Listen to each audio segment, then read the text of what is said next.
Viewers like you make this program possible. Support your local PBS station.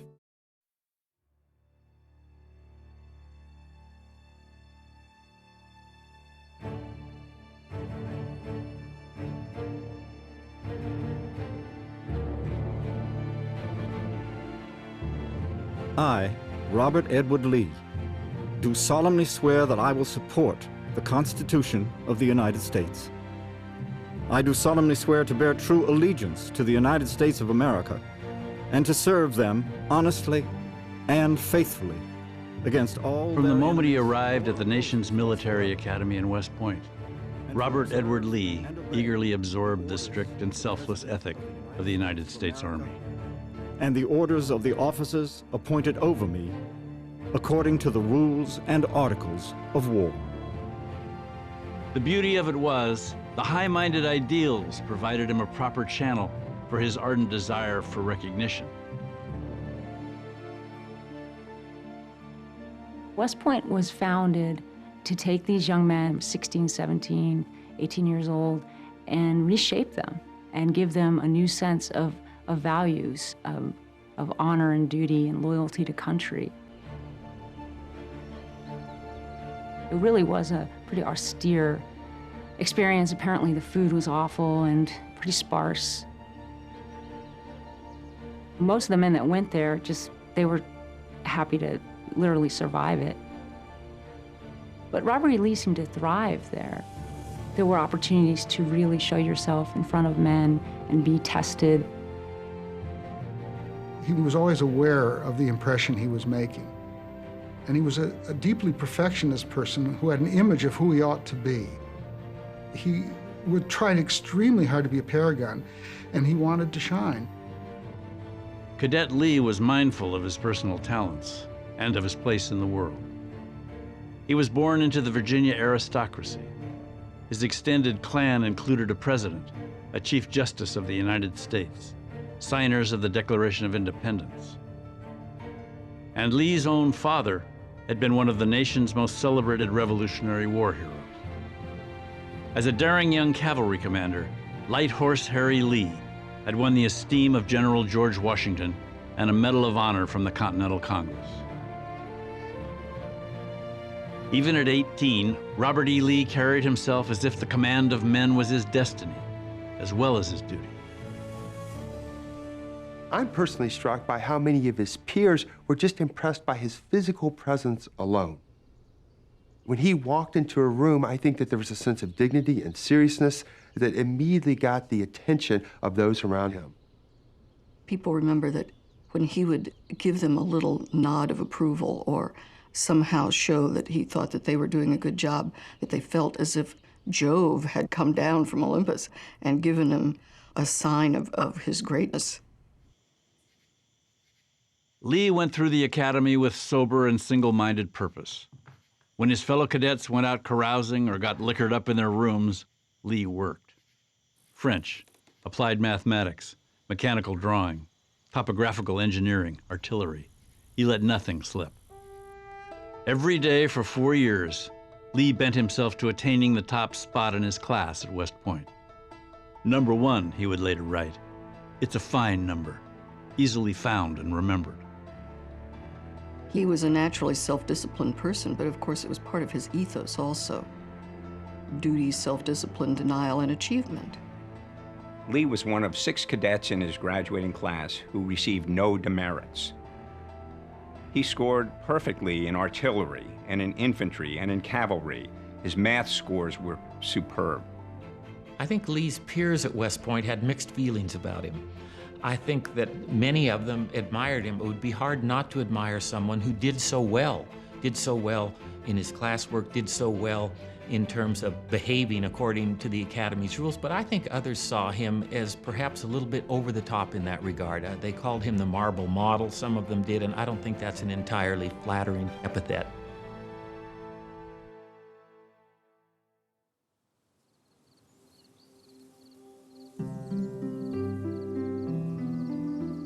Do you ever think of me, my own sweet Mary?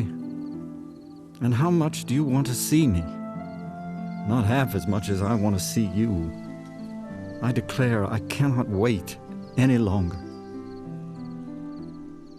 At 22, Second Lieutenant Robert E. Lee set his sights on a bride to match his idea of himself and his future. Mary Custis really came from what I would call Virginia royalty. Now, Lee himself did come from very good sort of bloodlines, but hers are much cleaner. And to have any kind of claim to George Washington in Virginia, that's just instant gold. Mary Custis was the great-granddaughter of George and Martha Washington. Her inheritance included thousands of acres of prime Virginia land, nearly 200 slaves, and a Maine estate high on a hill near Washington City, Arlington. From that perch across the Potomac, her family peered down on the White House and the Capitol building. For 30 years, presidents had made pilgrimage to Arlington to dine with the Custises on George Washington's china. Mary was really not easy to woo. She called herself an impregnable fortress. Robert was so nervous around her that he got his younger sister to pass messages to her rather than give them himself. And one of his brothers had to send him a little buck-up poem that started out saying, "If you want to win the fair maiden, you must be brave, because only the brave deserve the fair." When Robert began to court Mary, it seems apparent that Mary's father, George Parke Custis, was not very keen on this match.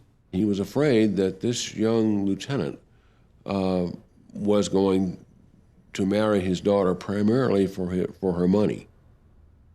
The second lieutenant knew what he was up against. Lee's father may have been a war hero, but that wasn't the whole story. Sordid tales of Light Horse Harry Lee had been at large among the elite of the Virginia Tidewater for a generation. He managed to lose an extraordinary amount of money in land deals, and many of these deals were working with other people's money.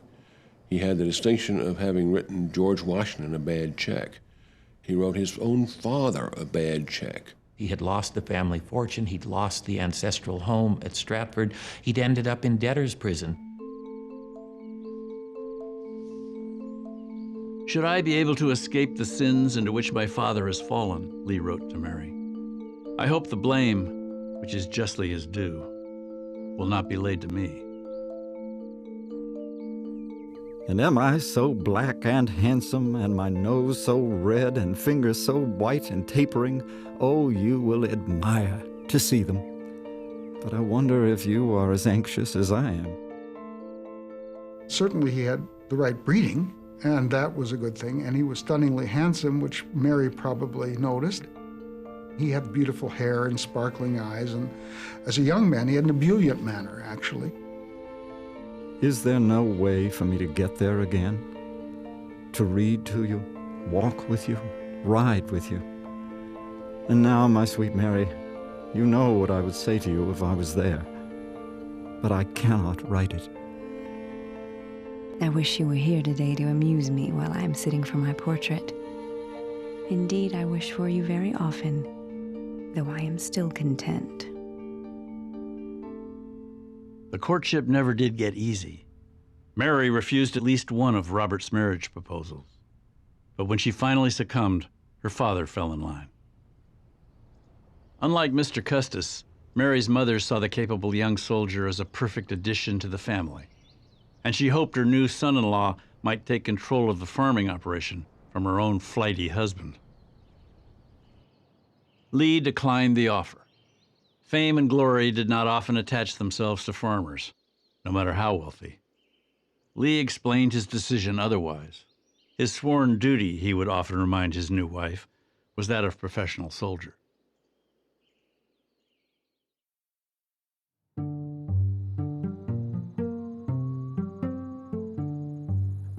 Robert E. Lee's precise professionalism and orderly intellect made him what the military most needed in the 1830s and 1840s, a gifted civil engineer.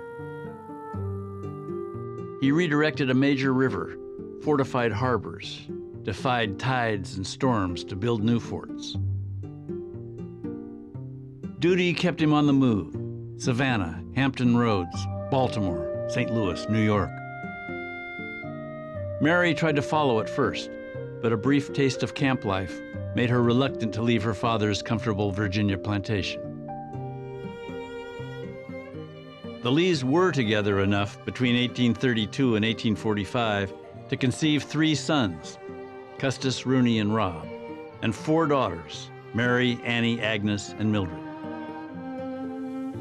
The Lee children grew up at their grandfather's plantation, tended by the family's numerous slaves. Mary Lee wrote to friends of the fragrant gardens, with the woodbine and the roses in bloom, the dense forest that backed the house, the sweet green shades of Arlington. My dear Caroline, we are all very much as you left us, with the addition of Mr. Lee to our circle. But this happiness we are always expecting to be deprived of, as he will probably be obliged to go north on engineer duty. My dear daughter, when I come home, we must have such little concerts composed of my sons and daughters. You must be the prima donna, Custis the tenor, and Roon the bass.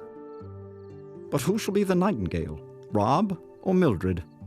I expect it will be Rob, for if he can sing as sweet as he looks, all music would be a creaking cartwheel to him.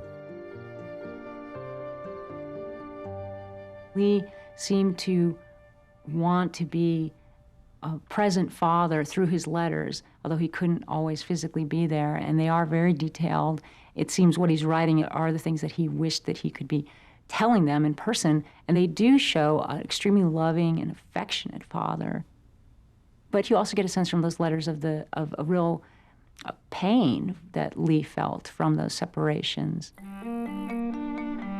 Mary Lee never fully understood her husband's willingness to sacrifice time with his family, but she did learn it was unwise to press him. Near the end of a tough pregnancy, when she asked him to take a leave and return home, he lashed out. "Why do you endeavor to get me excused from the performance of a duty imposed on me by my profession," he wrote, "for the pure gratification of private feelings?" For his part, Lee was never entirely at home at Arlington, and his wife's indifference to domestic engineering rankled. "I don't know," Lee wrote to a friend, "that I shall ever overcome my propensity for order." Mary is a free spirit, and she has this confidence that comes from this sort of unassailable social background. She was less punctual than Robert. He complained about that all the time. And she was more given to creative dress, shall we say. There are some wonderful descriptions of her in some pretty outlandish outfits. The children and family life, he enjoyed, he reveled in it, but it was also confusing, and that sometimes provoked him. He felt, I think, some relief at being away and simply doing whatever the Army demanded of him, obeying orders as it happened.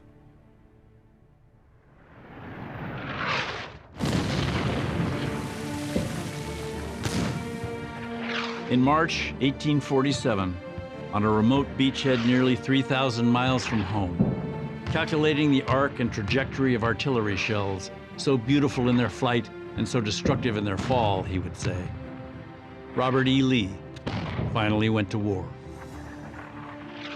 Lee wished he was better satisfied as to the justice of our cause, but politics was a secondary concern to him. He'd been preparing for battle for more than 20 years, and the Mexican War was a chance, he wrote, to gain distinction and honor, and therefore not to be regretted. And his sterling reputation within the Army had landed Lee a spot on the personal staff of Commanding General Winfield Scott. There are few campaigns in the United States military history that are more audacious than Winfield Scott's campaign from Veracruz to Mexico City.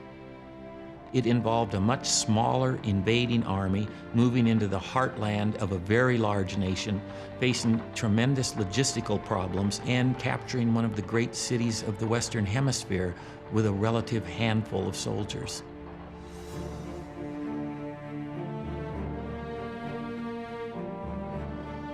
Winfield Scott had to land, he had to seize Veracruz, and then he had to advance to the highlands before the malaria season hit. So there was a lot of pressure on him to execute effectively. And one of his right-hand people was Robert E. Lee. General Scott drove his army relentlessly across Mexico, racing dangerously ahead of his own supply lines, and he piled up victories: Veracruz, Cerro Gordo, Churubusco, Chapultepec. Anyone who served under Scott, or anyone who observed what Scott was doing from a distance, could learn that in some instances, audacity can carry the day in military affairs. From Scott, Lee learned the lesson of the attack, and he never forgot it. Robert E. Lee was at the center of Scott's success. He was the commanding general's eyes, always out front and often alone, hunting the perfect artillery placement or an unexpected way to outflank the larger Mexican army. What Scott emphasized during the Mexican War was something called head work, and Lee excelled at head work. Head work was going out, scouting the field, knowing the topography, and coming up with imaginative responses to what your adversary was doing. He volunteers to go across this large lava field called the Pedregal, which had sharp glass-like points at every turn, to see if he could find a way to actually get across it. Even some of the generals say, well, this was maybe, a little more risky than anybody should have undertaken. Lee made his way through the perilous lava fields 3 separate times, once alone in the dark, in a driving rain, within range of enemy fire. And he found a path for Scott's army to run a surprise attack that drove the Mexicans from the high ground at Contreras. He now had proof, conclusive proof, that he was an extraordinarily gifted soldier. I think he also discovered, to some degree, that the challenge, the danger, and the excitement of combat, that it appealed to him. On September 14, 1847, after a 7-month campaign, Lee marched into the Grand Plaza of Mexico City with a place of honor in the victory parade. His name would be conspicuous in Winfield Scott's after-battle reports. America's commanding general called Lee's crossing of the Pedregal the greatest feat of physical and moral courage performed by any individual, to my knowledge. Winfield Scott called him the best soldier in the American Army and said that in the event of a war, the thing that the United States government should do is take out an immediate life insurance policy on Robert E. Lee. What's clear is Lee emerged from the Mexican War as the rising star in the United States Army.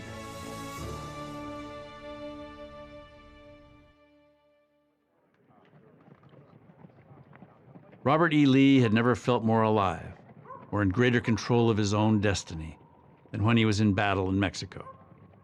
And on his return home, he had trouble readjusting himself to the peace and to the workaday engineering and administrative jobs assigned him.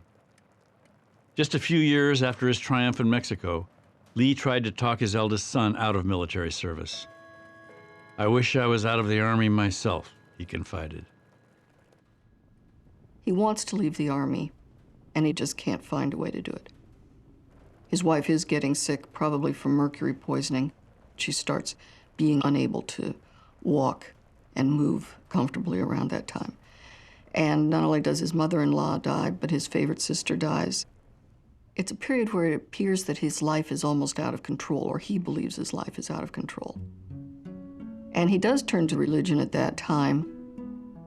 Lee came to religion rather late in life. He is not a fervent Christian early in his life, not at West Point, not in Mexico, not as a young man on the move, and even an early middle-aged man on the move. But when he arrived, he was absolutely on board, and it became central to how he dealt with almost everything. My dearest Mary, I only wish to obey his commandments, to neglect nothing on our part for the accomplishment of that which is plainly our duty, and to leave the results in his hands. In 1857, 10 years after Lee's triumph in Mexico, and the year Lee turned 50, his father-in-law died, and Mary begged Lee to take a leave from the Army and come home to look after the family estate. Lee returned to Arlington after the death of his father-in-law because of his sense of duty. He was the man at that point of the family, and he felt he was obligated to take up the task of straightening out his father-in-law's finances, which were never in the best of condition. The estate was in worse shape than he suspected. The plantations willed to his sons were barely functioning and heavily mortgaged. There was no cash to pay his daughters their promised inheritances, and most of the 195 slaves were unwilling to bend their backs to restoring the farms and working off the family debt. They'd been promised their freedom in Custis's will, and many wanted it immediately. The problem with Lee owning slaves was his orders didn't always get followed right away as they might in the Army. He was having a terrible time with insubordination. Lee very much felt that the slaves who ran away had violated what he probably felt was a contract of duty and honor to him as their slave owner. So as a consequence, he was entitled to punish them because they had violated their duty to him. Lee paid to have runaways captured and whipped. An eyewitness recalled him urging a county constable who was lashing a female slave to lay it on well. One slave at Arlington called Lee the worst man I ever see. At the end of his 2 years at Arlington, Lee had accomplished little. The plantations remained unprofitable, his daughters' inheritances unpaid, and the slaves still in chains and aggrieved. When Lee finally returned to the United States Army in 1859, he found himself stuck at a desolate cavalry outpost in Texas, with little to do but oversee court-martials of derelict soldiers and chase stray Comanche Indians. He certainly had to wonder what was ahead. Had his best days, had they passed during the Mexican War? Was there an opportunity for him to fulfill that ambition that had animated him when he was a young cadet at West Point? And here you have R.E. Lee, this ambition driving him, looking to a military career that would give him the ultimate source of fame, and maybe thinking that that's really not in the works anymore.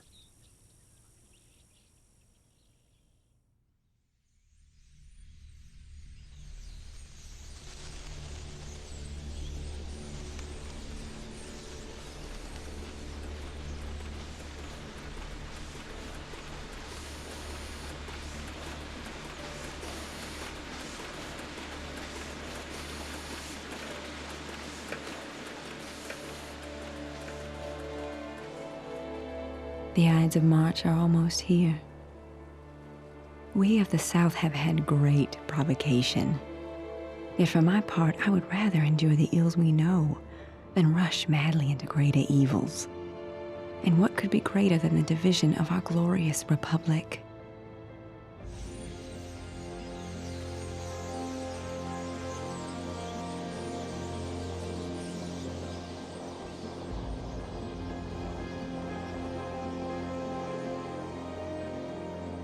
Lee very much anticipated what secession meant. He knew it was going to be war. In one of his letters to his sons, he wrote that the war would probably last 10 years and that it would be very, very bloody.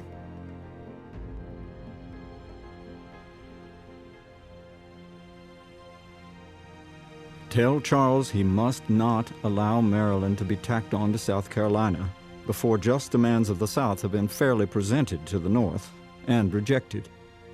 Then, if the rights guaranteed by the Constitution are denied us, we can, with a clear conscience, separate. As an American citizen, I prize my government and country highly, and there is no sacrifice I am not willing to make for their preservation, save that of honor. South Carolina has seceded because it thought that Lincoln and the Republican Party would interfere with the institution of slavery, plain and simple. South Carolina has a 2,500-word explanation, which is more an accusation of Northern interference with their institution of slavery. Mississippi states it boldly: our position is thoroughly identified with the institution of slavery, the greatest material interest of the world. Through the first few months of the secession crisis, the leaders of the South's most powerful state refused to be swept into the Confederacy. The preservation of slavery, the Virginia aristocracy understood, was a shaky foundation on which to build a revolution. Many Southerners were incensed that Virginia was trying to play the peace broker. Virginia was America's leading slave state. There were more slaves in Virginia than anywhere else in the Western Hemisphere, with the exception of Cuba. People like Jefferson Davis, Howell Cobb, Alexander Stephens all knew that the Confederacy would not be able to survive without Virginia being a part of it. There was a tremendous amount of pressure on Virginia to succeed. And Lee was very carefully keeping an eye on what Virginia was going to do. Lee had spent much of his adult life away from his home, but he was absolutely attached to the idea of Virginia. It was, to his mind, a divinely ordered society. In Virginia, as in all the South, well-born, well-bred white Christian gentry had the freedom to rule as they saw fit. Poor and unpropertied whites lived in peonage with little ability to sway their betters. Slaves toiled under benevolent masters. When God had a better plan, Lee believed, he would reveal it. His feelings were generally along the lines of a group of people who were called the slavery apologists. Now, these people recognized that there were moral problems with this institution, and they believed that eventually it would fade away. But they absolutely upheld the right to own human property, and they also had elaborate justifications about how the slaves were better off under slavery in the United States than they would have been back in Africa. And Lee's writings are absolutely along those lines. He certainly never questioned the values of his class. He would talk about my people, and by that he meant the white people of his social class, born to rule, and his honors involved in the defense of his people. On April 12, 1861, the secession crisis became a shooting war. When Confederate forces attacked Fort Sumter in South Carolina, President Abraham Lincoln called for every state in the Union to provide troops to assist in putting down the rebellion. That presidential decree gave the secessionist bloc in Virginia a powerful public argument for breaking from the Union. This was about much more than slavery, they argued. This was about defending Virginia against a federal attack on state sovereignty. This was about defending the honor of the state of Virginia. The requisition made upon me will not be complied with, wrote Virginia Governor John Letcher in answer to Lincoln. You have chosen to inaugurate civil war, and having done so, we will meet it. Lincoln's move and Virginia's response put Robert E. Lee in a bind. Like all military officers, he'd sworn to serve the United States of America and to obey its president. And the president wanted Lee's help. Francis Blair, who was a close associate of Abraham Lincoln, called R.E. Lee to his office. And in this meeting, Blair expressed to him Lincoln's desire to offer R.E. Lee command of the Union Army. This, of course, was really everything that R.E. Lee had been striving and working for his entire career, put out there for him in this amazing opportunity. He declined the offer on the spot. Right then, he didn't take time to think about it. And he marches straight over to the War Department, which was a couple blocks away at that point, and apparently goes immediately into Scott's office. This is the man that he most reveres in the Army, Winfield Scott. And he tells Scott that he cannot lead an army that would invade the South.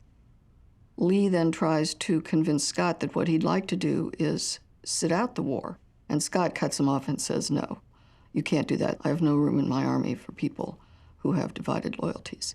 And if you're going to resign, you better do it before you're ordered to take a job that you don't want.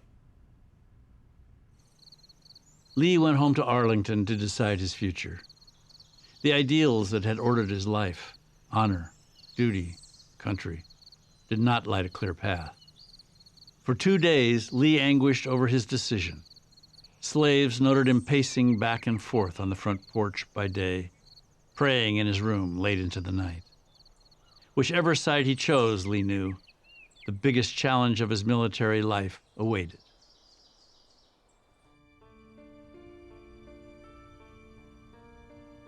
General Winfield Scott, since my interview with you on the 18th, I have felt that I ought no longer to retain my commission in the Army. I therefore tender my resignation, which I request you will recommend for acceptance.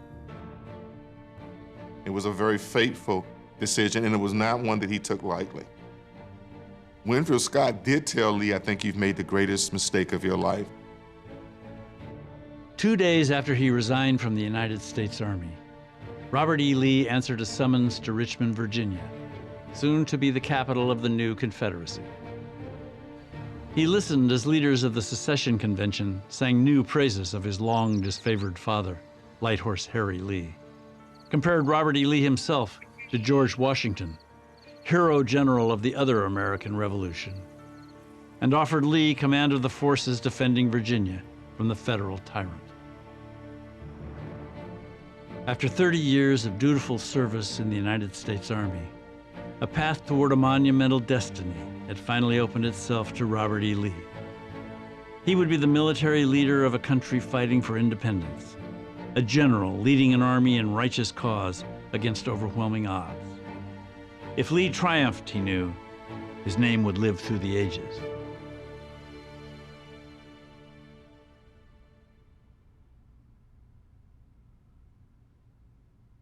From the moment he signed on, Robert E. Lee was acknowledged as the military savior of the South. That he had no actual experience commanding large bodies of soldiers seemed beside the point. "No man is more worthy to head our forces and lead our army," wrote one Richmond newspaper. "His reputation, his acknowledged ability, his honor, his Christian life and conduct make his very name a tower of strength." The first year of the war brought Lee little but misery. One of his sisters declared for Union and never spoke to him again. All 3 of Lee's sons left home to join the Confederate Army. And 2 weeks after Lee's resignation, Union soldiers occupied Arlington and chased Lee's wife and daughters from their estate. Mary Lee was bereft. "I have lost a place dearer to me than my life," she wrote. "The home of every memory of that life, whether of joy or sorrow. Birthplace of my children, where I was wedded." 2 months later, in his first field command, Lee was undone by an untrained officer corps, green soldiers, and bad weather.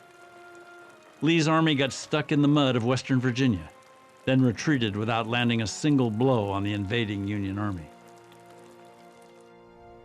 At the beginning of the war, 1861, he has black hair, and 6 months later, he looks like an entirely changed person with the white beard, white hair. His family can't believe it. They look at pictures of him they see published, and they don't think it's the same person. Southern legislators wondered aloud if their celebrated general was too soft to attack, too content to dig in and play defense. And word got back to him that men in his own army had taken to calling him Granny Lee. In the spring of 1862, the South's tower of strength was stewing in Richmond. President Jefferson Davis had relieved Lee of his field command and made him his personal military advisor. As a general without an army, Lee had to stand by and watch as the Confederacy lost Nashville and New Orleans, Fort Henry, Fort Donelson, and Shiloh. And he had to watch as the Union General-in-Chief, the dashing 34-year-old George McClellan, led his Army of the Potomac, the largest single fighting force in American history, up the Virginia Peninsula toward the jewel of the Confederate nation, its capital city, Richmond. McClellan moved 100,000 men to the outskirts of Richmond. Some of McClellan's forces got so close to Richmond they could hear the church bells pealing. They could see the chimneys of Richmond. There were plans made to evacuate. Jefferson Davis sent his family off to safety. The Confederate archives and papers and things were packed up to be shipped away. They thought that this was going to be the end. The loss of Richmond would have been the death blow of the Confederacy because so much had gone wrong in so many other places. There would have been nothing for the Confederate people to cling to in a positive sense if Richmond had fallen to McClellan's advancing army. Richmond awoke to more bad news on June 2, 1862. The commander of the army defending the city, General Joseph Johnston, had been shot off his horse. He was done for a while. With nowhere else to turn, President Davis handed the reins of the Army of Northern Virginia to Robert E. Lee. The soldiers did not rejoice. Memories of Lee's timidity in his previous field command were still fresh. Those reservations and concerns in the eyes of many were confirmed by his first order to have the troops dig in around Richmond. The Richmond papers were particularly savage. They claimed that this was the West Point way of doing war, that you exchange muskets for shovels. One of the Georgians who was under the command called him the failure in capital letters. They have given us the failure, and how do they expect us to perform with the failure in capital letters in charge of us? Lee himself was unfazed by the carping in the ranks. He had never lacked for confidence. And from the moment he took command outside Richmond, Lee was thinking attack. He knew his army could not win a long war of attrition.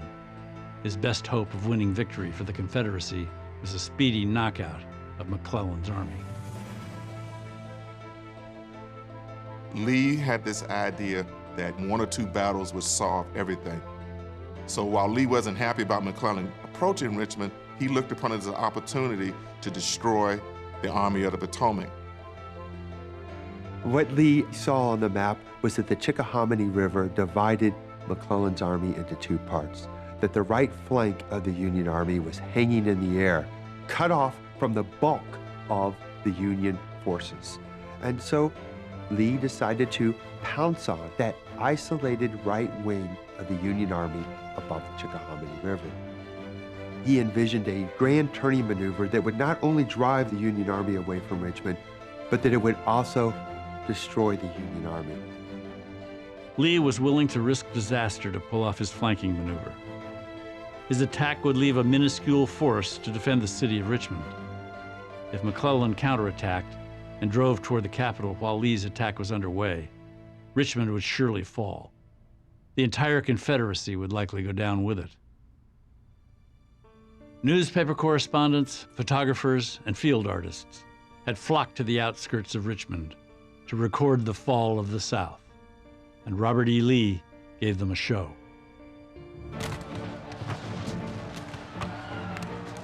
When Lee attacked, McClellan panicked and began pulling his army toward the cover of his gunboats on the James River, more than 20 miles from Richmond.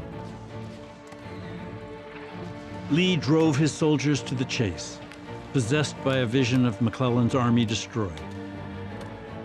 For 6 days, he narrowly missed chances to bag the retreating enemy troops. And Lee knew his opportunities were running out on the 7th day, when the 2 armies re-engaged at a place near the James called Malvern Hill. Lee was really desperate to get at the Union this last day. Malvern Hill had 3 slopes wide open with fields under cultivation, and so the Union troops were on the top with artillery positioned there. Lee's artillery was stuck to the rear. It didn't get forward in time. The Union was able to concentrate on the guns that did arrive, and then one of Lee's subordinates nonetheless ordered a frontal attack.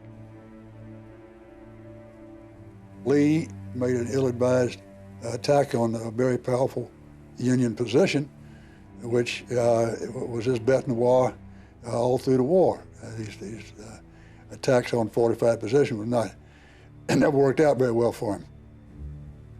It was just a wave of Confederate troops assaulting up through fields and just getting slaughtered.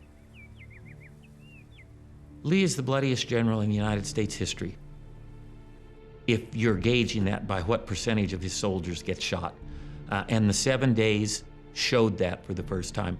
His army suffered 20,000 casualties in the 7 days. The United States Army, 16,000 in the same campaign. The soldiers saw the massive destruction, saw the huge loss of life, but they also saw the results. And Lee had knocked the Union Army back 20 miles. This is the kind of generalship they wanted. Here is somebody who would really go after the Federals. That's what they had wanted. That's what they got. General Lee is rapidly regaining the confidence of the Army, wrote a fellow officer. You cannot imagine how gratifying is the feeling to soldiers to know that their chief is competent.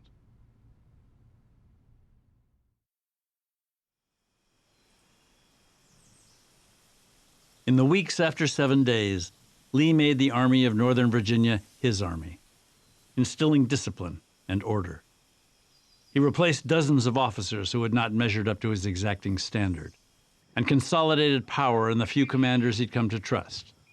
And above all, he trusted himself. Robert E. Lee was one of a handful of Civil War generals who had the imagination to conceive a grand military strategy, the focus to plan a large campaign to the smallest detail, and the energy to drive it. And he was already bringing to bear all those talents, planning his next move, a move designed to force President Lincoln to consider the wisdom of a negotiated peace. Lee knew that the key to which side would win the war lay with the civilian populations. Whichever civilian population decided it wasn't worth it first, that's the end of the war. And he believed there was no better way to depress United States morale than to take his army on the offensive and defeat major United States forces. What he wanted to do was give the Northern public a taste of war. He wanted them to experience it, to know what it was like to have an invading army pass through their neighborhoods. He wanted them to suffer the humiliation of being occupied temporarily by an enemy army. In midsummer 1862, with his army in order, Lee struck north. Weeks of skirmishing came to a crescendo at the Battle of Second Manassas, where Lee's army sent Union troops reeling back toward the fortifications of Washington. A week later, the Army of Northern Virginia crossed the Potomac River into Union territory for the first time.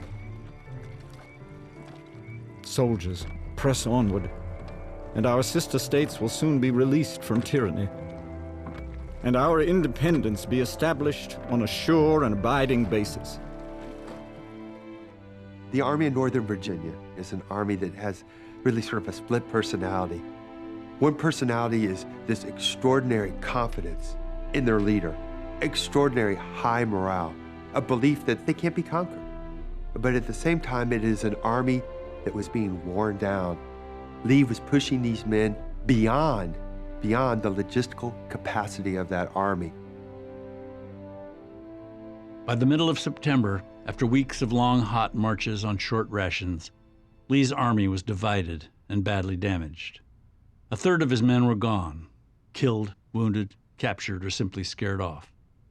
When I say that they were hungry, a Maryland citizen wrote of Lee's soldiers, I convey no impression of the gaunt starvation that looked from their cavernous eyes. That they would march or fight at all seemed incredible. And yet, when he got reports of McClellan's much larger force readying an attack at Sharpsburg, Maryland, near Antietam Creek, Lee refused to retreat. And he stood with his ragged, undermanned force, personification of what one observer later called antique heroism.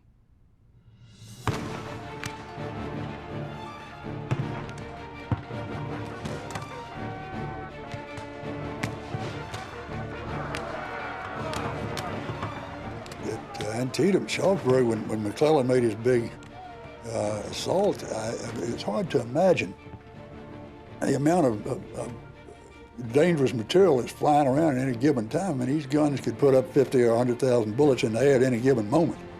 People were getting hit, killed all the time, and artillery is exploding, and people screaming and hollering. Lee literally moved back and forth along the lines. He came under fire more than once. He clearly understood that his army was in a desperate position, but outwardly he was absolutely calm in very difficult circumstances. And I think that was part of his self-control. That was part of his belief that you needed to demonstrate the kind of behavior that you wanted your soldiers and your subordinates to exhibit. He parries very well. It's almost like a fencing match that he's able to ward off every blow that the Union gives them, which are some pretty substantial blows, by somehow patching together the right number of people, getting them into the right place. Across a 4-mile front, through the savage continual thunder of artillery, through wave after wave of attack, while ammunition ran short and men scattered, and Lee scrambled reinforcements into the line, the Army of Northern Virginia stood its ground for 14 hours. When nightfall finally brought to a halt the bloodiest single day of combat in American history, Lee's army was on the brink of destruction. Almost 14,000 of his men had been captured, wounded, or killed, and McClellan had fresh troops to throw at the battle the next day. But as a new dawn rose over those killing fields, the Army of Northern Virginia remained, and General Lee kept his men there throughout that day, daring McClellan to try them again, shoving the carnage under McClellan's nose. Lee himself, I think, had his fighting blood up and believed that he could withstand more attacks. I also think he wanted to make his army know that they were tougher than their enemies.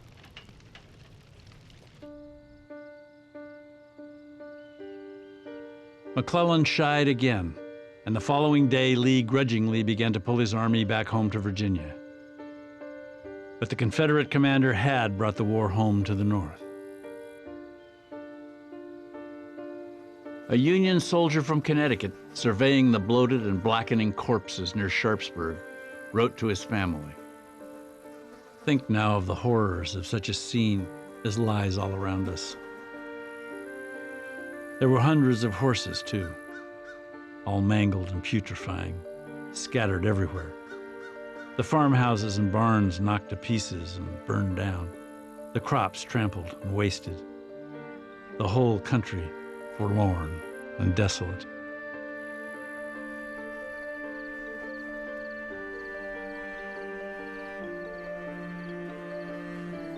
Lee's campaign had struck a blow at Northern morale, but he hadn't anticipated the grit of the Union leader. In the days after the battle, Abraham Lincoln chastised, then fired George McClellan, declared Antietam a victory for Union, and then issued the Emancipation Proclamation, which freed the slaves in every state in rebellion.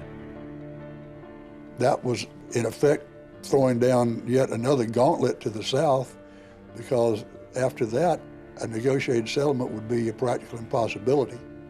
The Emancipation Proclamation changed the terms of the whole war, in Lee's view. It was a war where everything was at stake now in the Confederacy, the entire social fabric, not just whether or not you'd have a new slave-holding republic, but whether or not you would have the slave-based social system that had been present for more than 200 years. What we have hitherto seen, wrote the Richmond Examiner, is but the prelude of the war, which will now begin.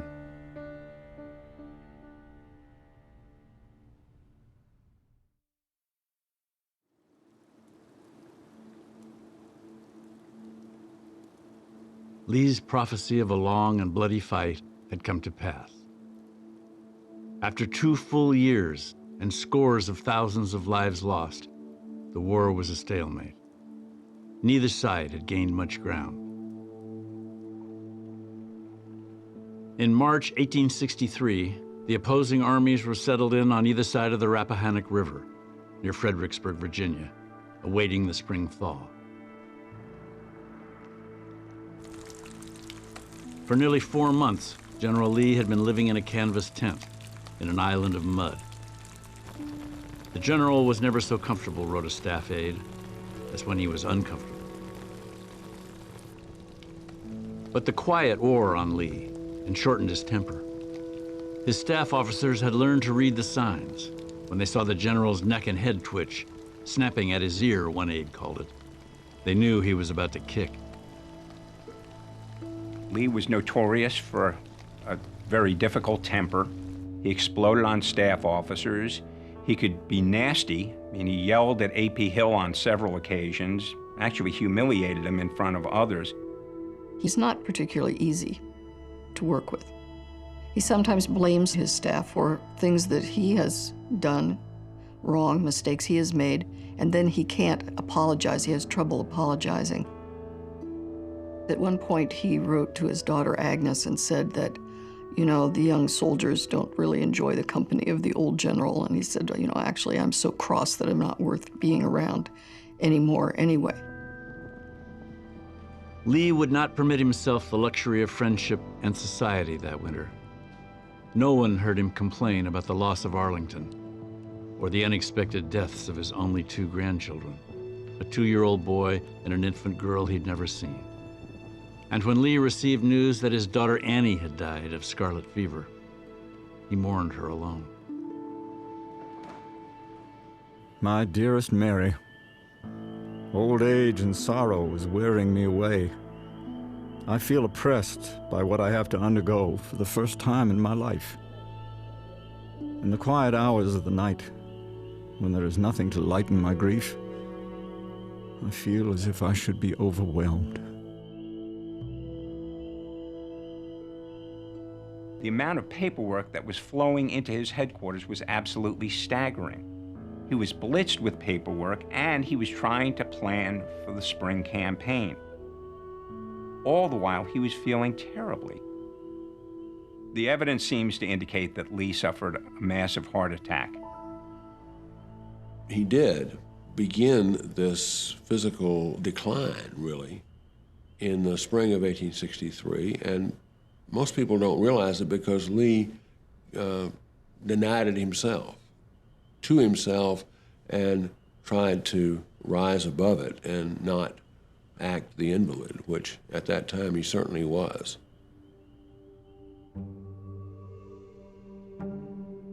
In the last days of April, as Lee struggled to regain his physical strength, the Union Army, under a new commander, General Joseph Hooker, made the sort of bold and precise flanking move Lee had dreamed of for his own army.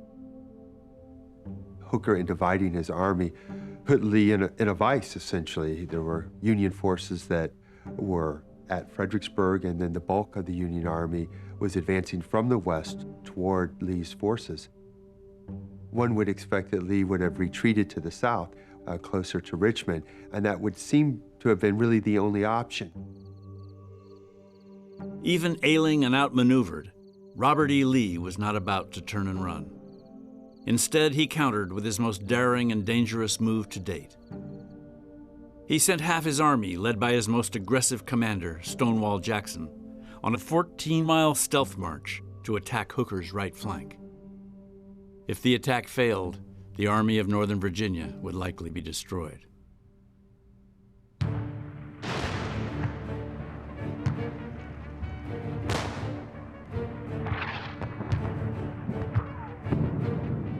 Jackson's attack caused a panic in the Union line. And for the next 2 days, Lee's divided army fought its way through Hooker's men. The climactic fighting at Chancellorsville came on May 3rd. It was a hugely costly day, more than 8,000 Confederate casualties, but at the end of the morning's fighting, the 2 wings of Lee's army came together in one of the few clearings in this heavily wooded part of Virginia. And as the Army's wings came together, Lee rode into an amazing scene. They were, of course, driving the Union Army away from the field, and there was Robert E. Lee amongst his victorious troops, the Chancellor House in flames, and those men cheering on their general. One of his staff officers says it was from a scene like this that in the olden days men rose to the dignity of gods. And this was probably Lee's finest hour, and he knew it. It's the moment at which the bond between Lee and his soldiers was absolutely sealed. His men came to believe that they could achieve anything as long as he was in command. And I think he believed that with his soldiers, he could do almost anything.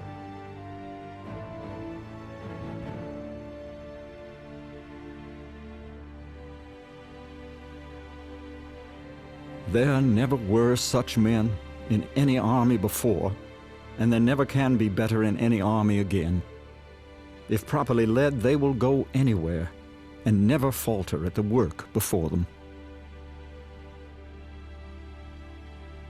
Lee knew Northern morale was badly shaken by the stunning Confederate victory at Chancellorsville. Now was the time, he reckoned, to drive a stake through the heart of the Union cause. This army of his, these men, could do it. Lee got his chance in the first days of July 1863, when the opposing armies stumbled onto each other near the Pennsylvania town of Gettysburg.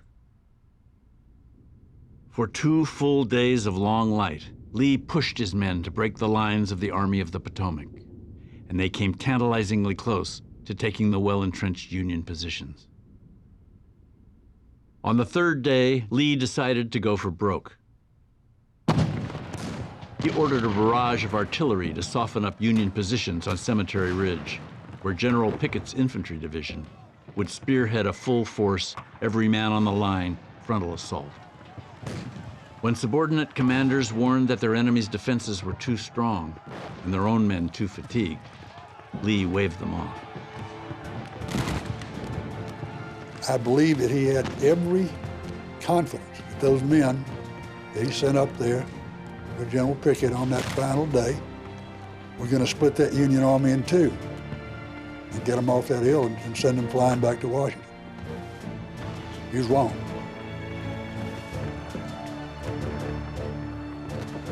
Lee was stunned. He was shocked to see the results. The reinforcements that were supposed to come in didn't happen. Men got lost, men panicked.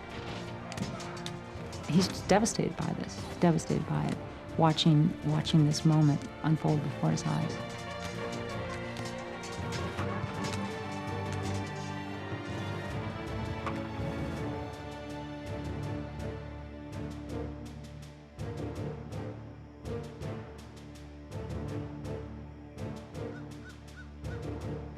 Lee saw more than half his infantry fall that day. Pickett alone lost 2/3 of his division. Lee did manage to avert fatal destruction, but the army he'd created and loved so well and trusted so deeply was wrecked. That night, when battle finally ceased, an aide caught a glimpse of Lee in the moonlight, revealing an expression of sadness I had never before seen upon his face.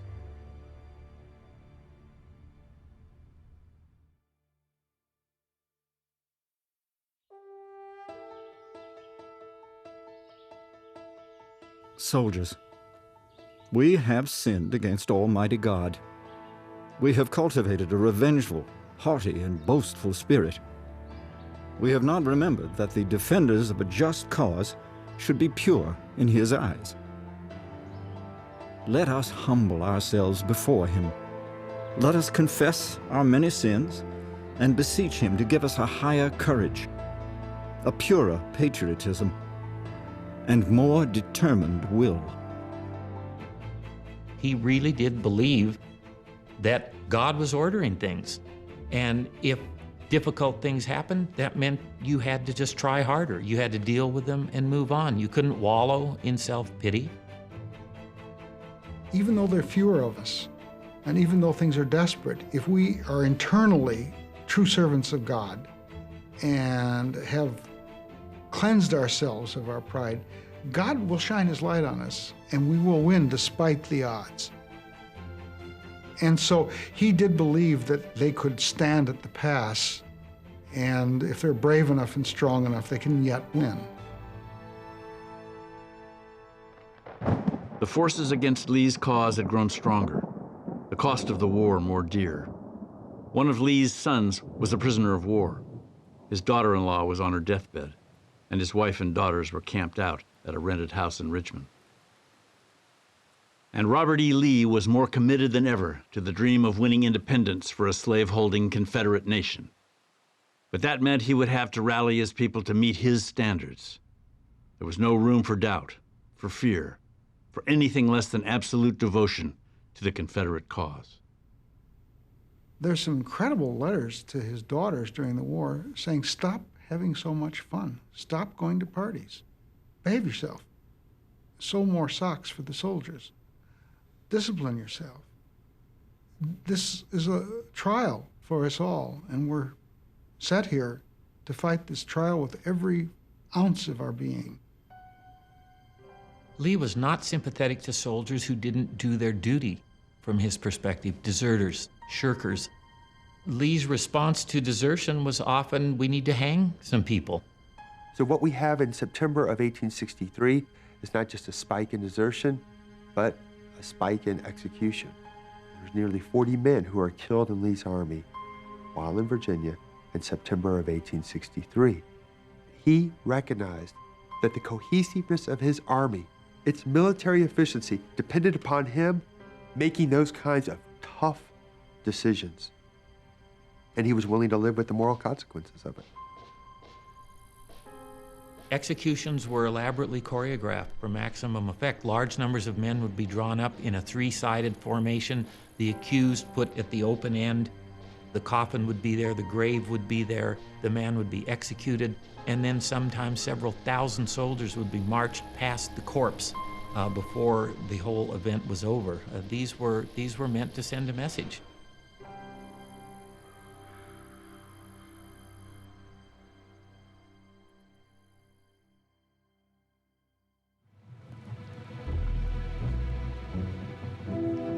First reports of troop movements started coming into Lee's headquarters just after midnight, May 4th, 1864.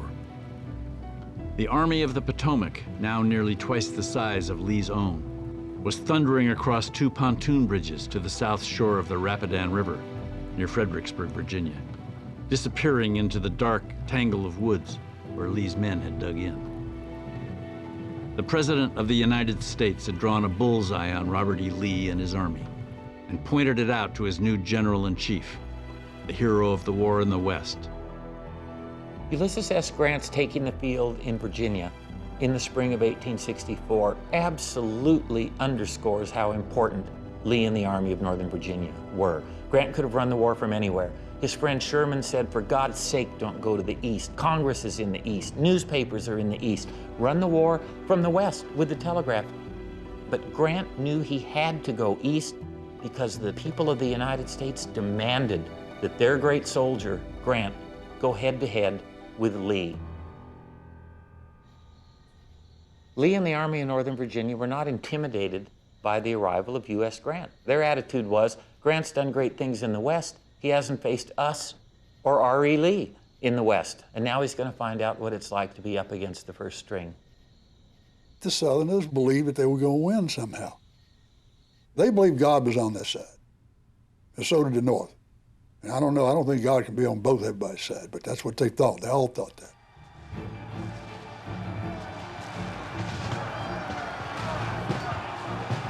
Grant commenced his attack at first light, the 5th of May.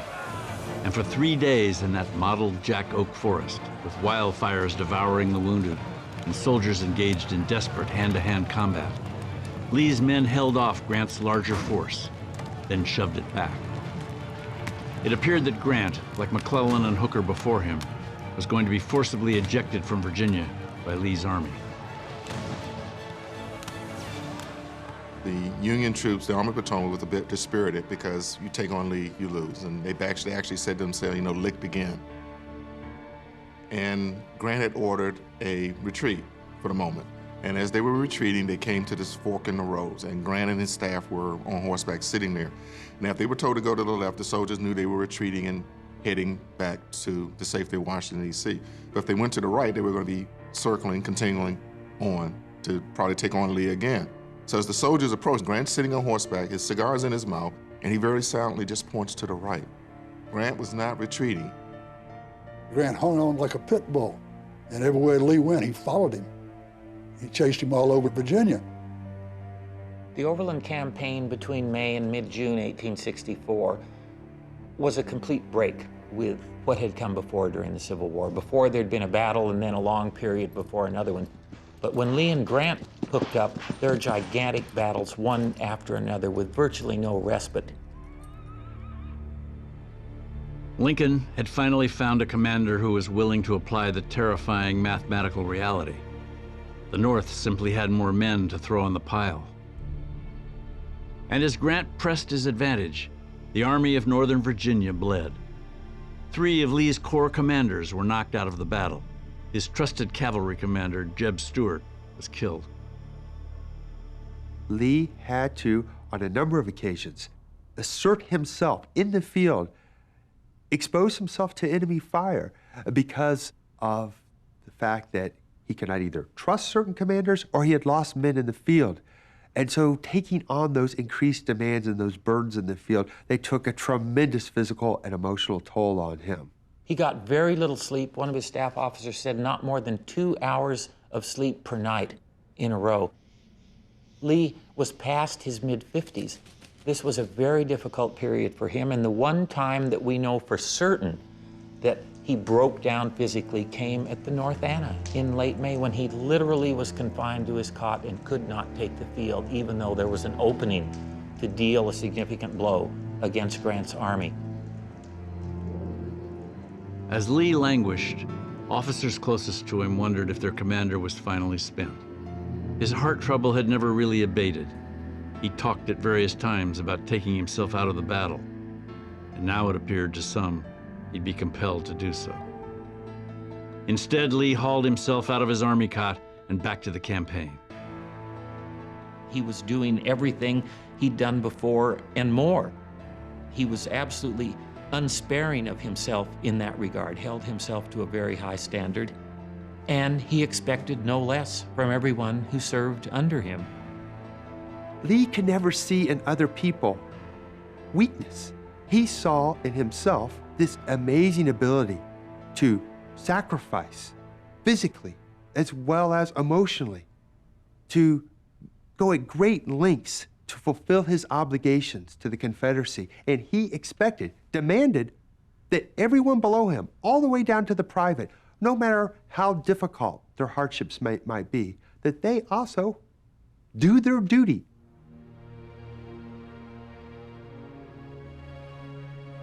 Lee stood toe-to-toe with Grant for 6 bloody weeks.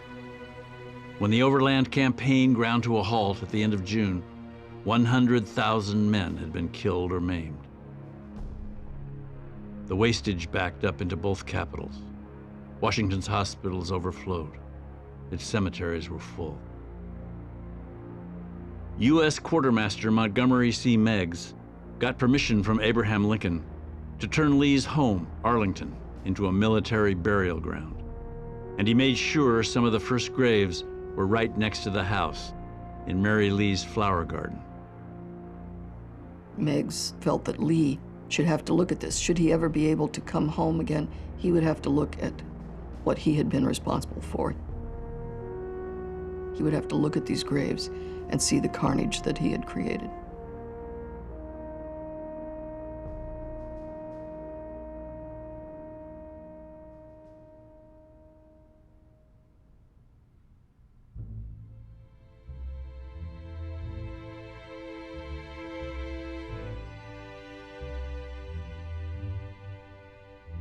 By the fall of 1864, Grant had shoved Lee's Army of Northern Virginia back into its holes, into muddy defensive trenches outside Petersburg, Virginia. The last best hope for the Confederacy was politics, the presidential election of 1864. But that hope died when Abraham Lincoln defeated the Peace Party candidate, George McClellan. I think Lee knew that the cause was lost.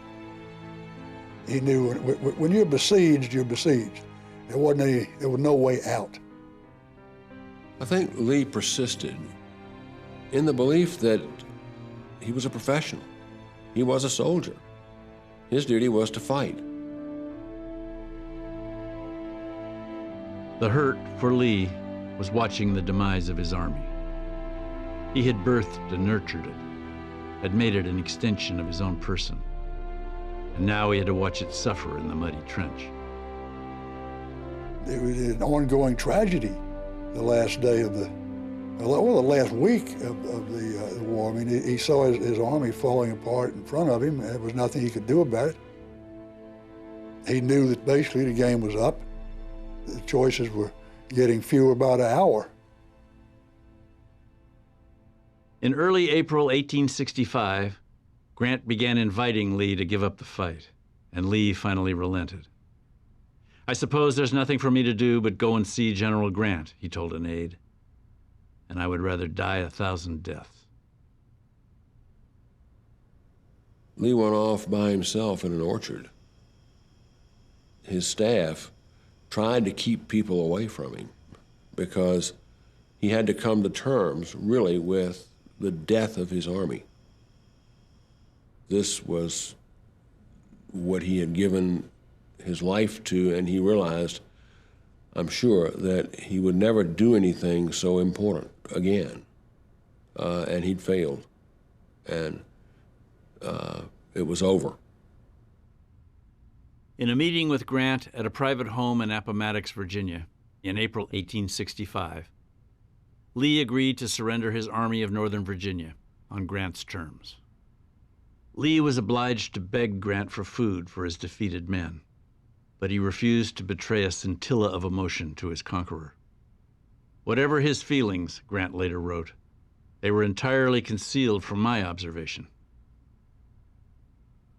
As Lee strode out onto the porch following the meeting, one of his staff officers saw the familiar twitch and flush at the general's neck, heard Lee's voice break as he called for his horse. And then he returned back to his headquarters tent. As he went by, Porter Alexander had arranged for soldiers to be standing alongside the road to salute their commander. Then Lee, in conjunction with Charles Marshall, drafted General Order No. 9, in which he announced the surrender to the troops. After 4 years of arduous service, marked by unsurpassed courage and fortitude, the Army of Northern Virginia has been compelled to yield to overwhelming numbers and resources. He's saying it wasn't our inward fortitude that lost. It wasn't that our cause wasn't just.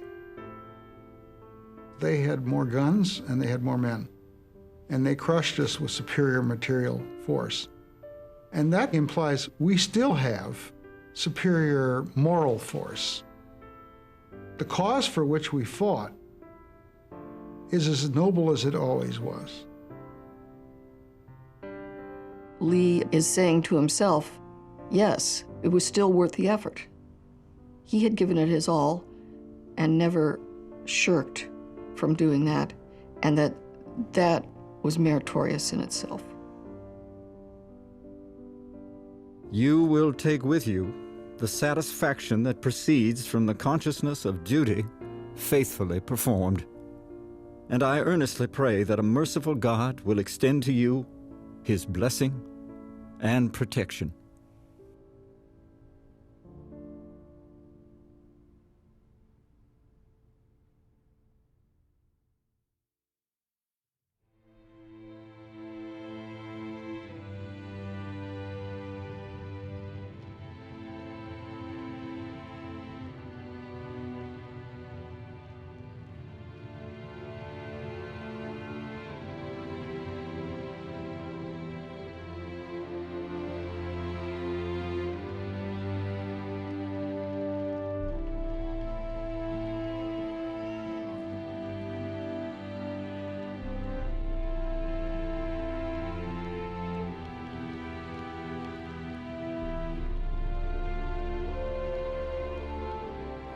I, Robert Edward Lee, do solemnly swear, in the presence of Almighty God, that I will henceforth faithfully support, protect, and defend the Constitution of the United States and the Union of the states thereunder, and that I will, in like manner, abide by and faithfully support all laws and proclamations which have been made during the existing rebellion with reference to the emancipation of slaves.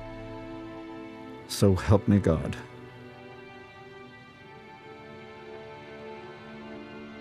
In April of 1865, a defeated Robert E. Lee returned to his wife and family at their rented home on Franklin Street in Richmond.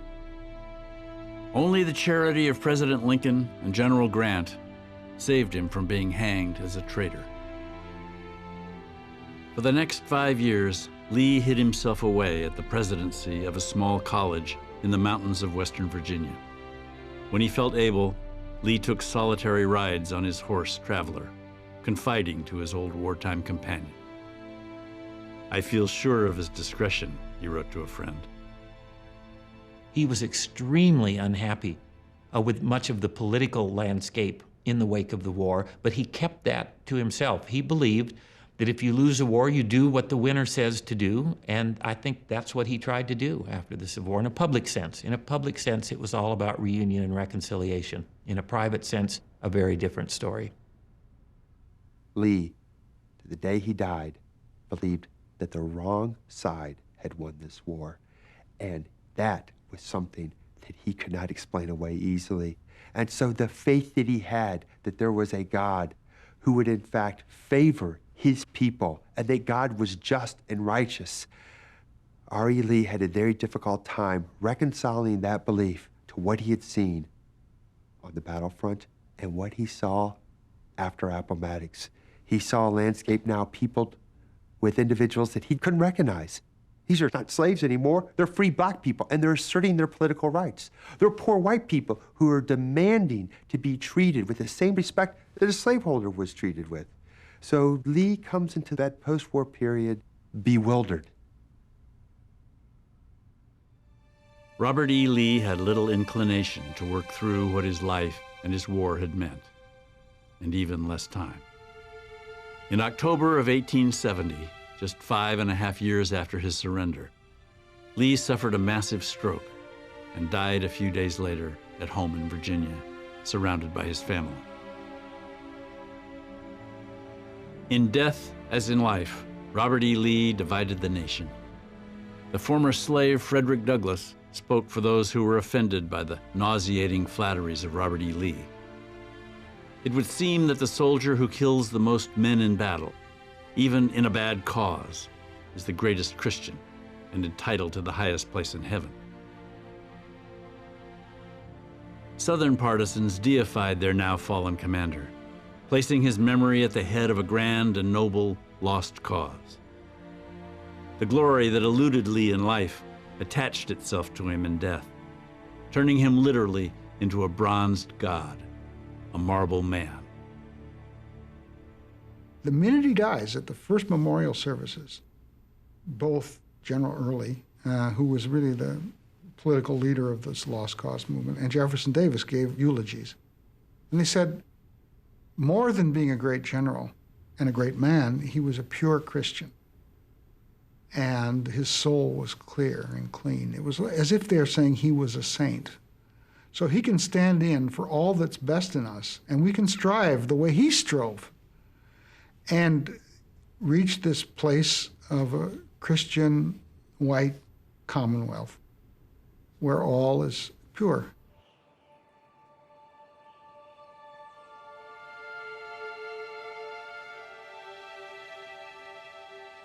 For the next quarter century, admirers of the Confederate cause funded and erected monuments to Robert E. Lee by the scores. And for a full century after his death, the memory of General Lee was rigorously burnished, and not just by Southerners. President Theodore Roosevelt called Lee the very greatest of all the great captains that the English-speaking peoples have brought forth. We recognize Robert E. Lee as one of our greatest American Christians, said President Franklin Delano Roosevelt, and one of our greatest American gentlemen. Lee himself had had to face the hard and unidealized truth. He looked around at the end of his life, and what he saw was misery.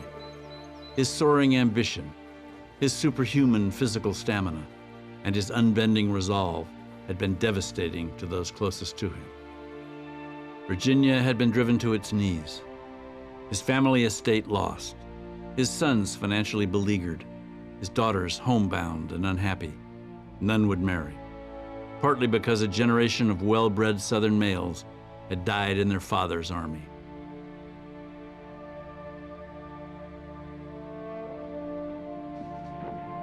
This is a man who had pretty much devoted his whole adult life to being a professional soldier. And really the biggest trial and test of his career was the Civil War, which meant turning on his former comrades, his nation, which of course his own father had helped to create, and he failed. He told one of his colleagues at Washington College that he thought the great mistake of his life was having taken a military education. And I think it's rather tragic if he truly believed that, because it's almost like showing a sense of disappointment in his whole life, that the whole trajectory of his life from the time that he first went to West Point had come out to be something that he viewed as being a mistake, a failure, something he regretted.